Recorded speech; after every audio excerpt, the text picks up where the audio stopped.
ಆದಿಕಾಂಡ ಅಧ್ಯಾಯ 43. ಬರವು ಕಾನಾನಿನಲ್ಲಿ ಘೋರವಾಗಿತ್ತು. ಈಜಿಪ್ಟಿನಿಂದ ತಂದ ದವಸ ಧಾನ್ಯ ಮುಗಿದು ಹೋಗಿತ್ತು.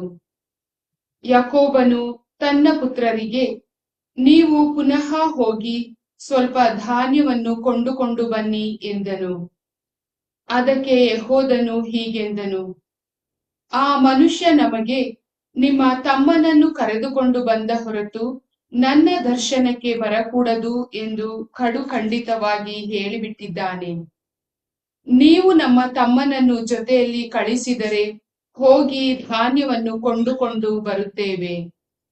ಕಳಿಸಿಕೊಡದಿದ್ದರೆ ನಾವು ಹೋಗುವುದಿಲ್ಲ. ಆ ಮನುಷ್ಯ ನಿಮ್ಮ ತಮ್ಮ ನಿಮ್ಮ ಸಂಗಡ ಇಲ್ಲದಿದ್ದರೆ ಸಮ್ಮುಖಕ್ಕೆ ಬರಲೇ ಕೂಡದು ಎಂದಿದ್ದಾನೆ. ಅದಕ್ಕೆ ಯಾಕೋಬನು, ನಿಮಗೆ ಇನ್ನೊಬ್ಬ ತಮ್ಮನಿದ್ದಾನೆಂದು ಆ ಮನುಷ್ಯನಿಗೆ ಹೇಳಿ ನನ್ನನ್ನೇಕೆ ಈ ಸಂಕಟಕ್ಕೆ ಗುರಿ ಮಾಡಿದಿರಿ ಎಂದನು. ಆಗ ಅವರು, ಆ ಮನುಷ್ಯ ನಿಮ್ಮ ವಿಷಯದಲ್ಲೂ ನಮ್ಮ ಮನೆಯವರ ವಿಷಯದಲ್ಲೂ ಸೂಕ್ಷ್ಮವಾಗಿ ವಿಚಾರಿಸಿದ. ನಿಮ್ಮ ತಂದೆ ಇನ್ನು ಜೀವದಿಂದ ಇದ್ದಾನೋ, ನಿಮಗೆ ತಮ್ಮನಿದ್ದಾನೋ ಎಂದೆಲ್ಲ ಅವನೇ ಕೇಳಿದ. ಆ ಪ್ರಶ್ನೆಗಳಿಗೆ ನಾವು ತಕ್ಕ ಉತ್ತರ ಕೊಡಬೇಕಾಯಿತು.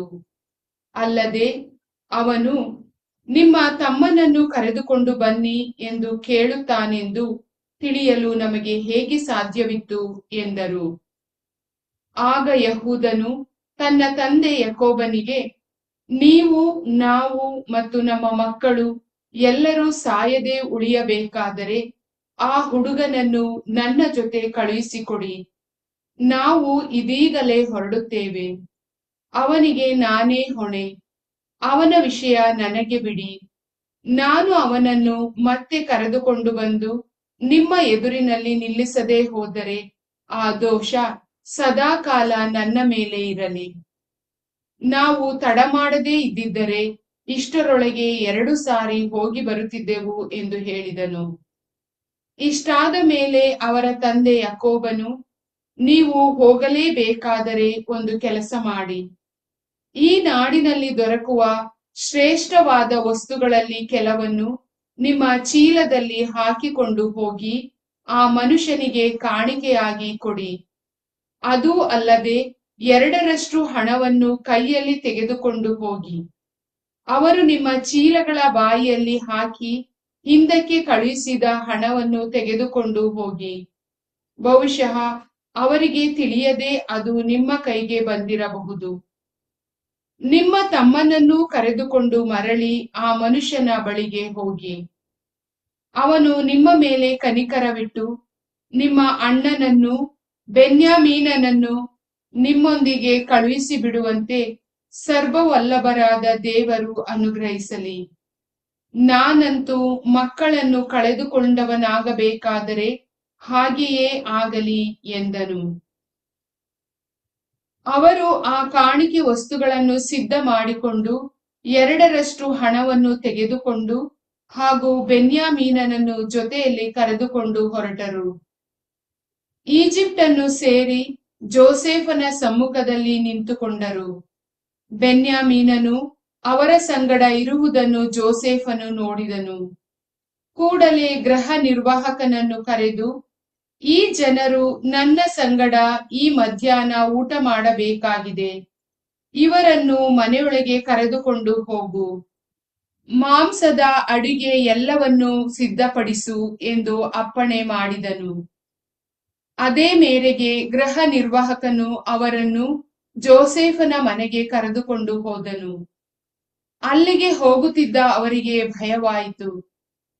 ಹಿಂದೆ ನಾವು ಚೀಲದಲ್ಲಿ ವಾಪಸ್ಸು ತೆಗೆದುಕೊಂಡು ಹೋದ ಹಣದ ಪ್ರಯುಕ್ತವೇ ಅವನು ನಮ್ಮನ್ನು ತನ್ನ ಮನೆಯೊಳಗೆ ಕರೆಸಿದ್ದಾನೆ. ದಿಢೀರನೆ ನಮ್ಮ ಮೇಲೆ ಬಿದ್ದು ನಮ್ಮನ್ನು ಗುಲಾಮರನ್ನಾಗಿಸಿಕೊಳ್ಳಬಹುದು ಮತ್ತು ಕತ್ತೆಗಳನ್ನು ಹಿಡಿದುಕೊಳ್ಳಬಹುದು ಎಂಬುದಾಗಿ ತಮ್ಮೊಳಗೆ ಮಾತನಾಡಿಕೊಂಡರು. ಮನೆಯ ಬಾಗಿಲ ಬಳಿ ಗೃಹ ನಿರ್ವಾಹಕನಿಗೆ, ಅಯ್ಯ, ಮೊದಲೊಂದು ಸಾರಿ ಆಹಾರ ಪದಾರ್ಥಗಳನ್ನು ಕೊಂಡುಕೊಳ್ಳುವುದಕ್ಕೆ ಬಂದಿದ್ದೆವು. ನಾವು ಹೊರಟು ಹೋದ ನಂತರ ಚಾವಡಿಯೊಂದರಲ್ಲಿ ಇಳಿದುಕೊಂಡೆವು. ಅಲ್ಲಿ ನಮ್ಮ ಚೀಲಗಳನ್ನು ಬಿಚ್ಚಿ ನೋಡಿದಾಗ ಪ್ರತಿಯೊಬ್ಬನ ಹಣ ತೂಕ ಕಿಂಚಿತ್ತೂ ಕಡಿಮೆ ಇಲ್ಲದೆ ಅವನವನ ಚೀಲದಲ್ಲೇ ಇತ್ತು. ಅದನ್ನು ವಾಪಸ್ಸು ತಂದಿದ್ದೇವೆ. ದವಸವನ್ನು ಕೊಂಡುಕೊಳ್ಳುವುದಕ್ಕೆ ಬೇರೆ ಹಣ ತಂದಿದ್ದೇವೆ. ಆ ಹಣವನ್ನು ನಮ್ಮ ಚೀಲಗಳಲ್ಲಿ ಯಾರು ಇಟ್ಟರೋ ತಿಳಿಯದು ಎಂದು ಹೇಳಿದರು. ಅದಕ್ಕೆ ಆ ಗೃಹ ನಿರ್ವಾಹಕ, ಸಮಾಧಾನದಿಂದಿರಿ, ಹೆದರಬೇಡಿ. ನಿಮ್ಮ ತಂದೆಗೂ ನಿಮಗೂ ದೇವರಾದವರು ನಿಮ್ಮ ಚೀಲಗಳಲ್ಲಿಯೇ ನಿಧಿ ನಿಕ್ಷೇಪ ದೊರಕುವಂತೆ ಅನುಗ್ರಹಿಸಿದ್ದಾರೆ. ನೀವು ಕೊಟ್ಟ ಹಣ ನನಗೆ ಮುಟ್ಟಿದೆ ಎಂದು ಹೇಳಿ ಸಿಮೆಯೋನನನ್ನು ಅವರ ಬಳಿಗೆ ಕರೆದುಕೊಂಡು ಬಂದನು. ಆಮೇಲೆ ಗೃಹ ನಿರ್ವಾಹಕನು ಅವರೆಲ್ಲರನ್ನು ಜೋಸೇಫನ ಮನೆಯೊಳಗೆ ಕರೆತಂದು ಕಾಲು ತೊಳೆದುಕೊಳ್ಳುವುದಕ್ಕೆ ನೀರನ್ನು ಕೊಡಿಸಿದನು. ಅವರ ಕತ್ತೆಗಳಿಗೆ ಮೇವು ಹಾಕಿಸಿದನು. ತಾವು ಅಲ್ಲೇ ಊಟ ಮಾಡಬೇಕೆಂಬ ಸಂಗತಿ ಅವರಿಗೆ ತಿಳಿಯಿತು. ಆದ್ದರಿಂದ ತಾವು ತಂದಿದ್ದ ಕಾಣಿಕೆಯನ್ನು ಸಿದ್ಧವಾಗಿ ಇಟ್ಟುಕೊಂಡರು. ಜೋಸೇಫನು ಬರುವ ತನಕ ಮಧ್ಯಾಹ್ನದವರೆಗೆ ಕಾದುಕೊಂಡಿದ್ದರು. ಜೋಸೇಫನು ಮನೆಗೆ ಬಂದಾಗ ಅವರು ಅವನಿಗೆ ಕಾಣಿಕೆಯನ್ನು ತಂದುಕೊಟ್ಟು ಅವನ ಮುಂದೆ ನೆಲದವರೆಗೂ ಬಾಗಿ ನಮಸ್ಕರಿಸಿದರು. ಅವನು ಅವರ ಯೋಗಕ್ಷೇಮವನ್ನು ವಿಚಾರಿಸಿದನು. ಬಳಿಕ, ನೀವು ಹೇಳಿದ ಮುಪ್ಪು ವಯಸ್ಸಿನ ನಿಮ್ಮ ತಂದೆ ಕ್ಷೇಮವೋ, ಇನ್ನೂ ಬದುಕಿದ್ದಾನೋ ಎಂದು ಕೇಳಲು ಅವರು ಮತ್ತೆ ನೆಲದವರೆಗೆ ಬಾಗಿ ನಮಸ್ಕಾರ ಮಾಡಿ, ನಿಮ್ಮ ಸೇವಕರಾದ ನಮ್ಮ ತಂದೆ ಇಂದಿಗೂ ಕ್ಷೇಮದಿಂದ ಇದ್ದಾರೆ ಎಂದರು. ಅನಂತರ ಕಣ್ಣೆತ್ತಿ ತನ್ನ ಒಡ ಹುಟ್ಟಿದ ತಮ್ಮನಾದ ಬೆನ್ಯಾಮೀನನನ್ನು ನೋಡಿದನು. ನೀವು ಹೇಳಿದ ನಿಮ್ಮ ಕಿರಿಯ ತಮ್ಮ ಇವನೇನೋ ಎಂದು ಕೇಳಿ ಅವನಿಗೆ, ಮಗು, ದೇವರ ಪ್ರೀತಿ ನಿನ್ನ ಮೇಲಿರಲಿ ಎಂದು ಹೇಳಿದನು. ಜೋಸೇಫನಿಗೆ ತಮ್ಮನನ್ನು ನೋಡಿದ ಮೇಲೆ ಕರಳು ಕರಗಿತು. ಕಣ್ಣೀರನ್ನು ತಡೆಯಲಾರದೆ ಒಳ ಅರಮನೆಗೆ ತ್ವರೆಯಾಗಿ ಹೋಗಿ ಅಲ್ಲಿ ಅತ್ತನು. ಆಮೇಲೆ ಮುಖವನ್ನು ತೊಳೆದುಕೊಂಡು ಹೊರಗೆ ಬಂದು ಮನಸ್ಸನ್ನು ಬಿಗಿ ಹಿಡಿದು ಊಟಕ್ಕೆ ಬಡಿಸಿರಿ ಎಂದು ಅಪ್ಪಣೆ ಕೊಟ್ಟನು.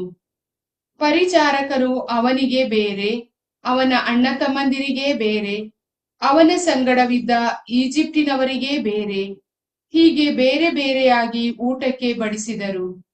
ಈಜಿಪ್ಟಿನವರು ಹಿಬ್ರಿಯರ ಸಹಪಂಕ್ತಿಯಲ್ಲಿ ಊಟ ಮಾಡುವುದಿಲ್ಲ, ಅದು ಅವರಿಗೆ ಅಸಹ್ಯ. ಜೋಸೇಫನು ತನ್ನ ಅಣ್ಣ ತಮ್ಮಂದಿರನ್ನು ಹಿರಿಯವನು ಮೊದಲ್ಗೊಂಡು ಕಿರಿಯವನವರೆಗೂ ಅವರವರ ವಯಸ್ಸಿನ ಪ್ರಕಾರ ಕುಳ್ಳಿರಿಸಿದನು. ಇದನ್ನು ಗಮನಿಸಿದ ಅವರು ಒಬ್ಬರನ್ನೊಬ್ಬರು ನೋಡುತ್ತಾ ಆಶ್ಚರ್ಯಪಟ್ಟರು. ಜೋಸೇಫನು ತನ್ನ ಮುಂದೆ ಬಡಿಸಿದ ಪದಾರ್ಥಗಳಲ್ಲಿ ಅವರಿಗೆ ಭಾಗಗಳನ್ನು ಕಳುಹಿಸಿದನು. ಬೆನ್ಯಾಮೀನನಿಗೆ ಬಂದ ಭಾಗವಾದರೂ ಮಿಕ್ಕವರ ಭಾಗಗಳಿಗಿಂತ 5ರಷ್ಟು ಹೆಚ್ಚಾಗಿತ್ತು. ಅವರು ಯಥೇಚ್ಛವಾಗಿ ಪಾನ ಮಾಡಿ ಜೋಸೇಫನ ಸಂಗಡ ಸಂಭ್ರಮದಿಂದಿದ್ದರು. ಪ್ರಭುವಿನ ವಾಕ್ಯ.